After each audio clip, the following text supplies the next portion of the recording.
அது யாரோ எவரோ ராமன் தேடிய சீதை.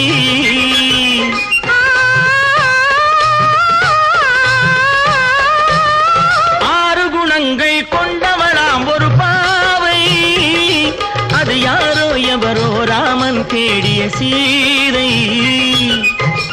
தேவை ஒரு காவிய செல்வம், தேடாமல் தேடிய தெய்வம்.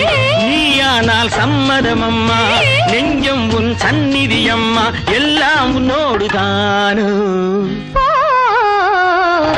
திருவளச் செல்வியோ நான் தேடிய தலைவியோ.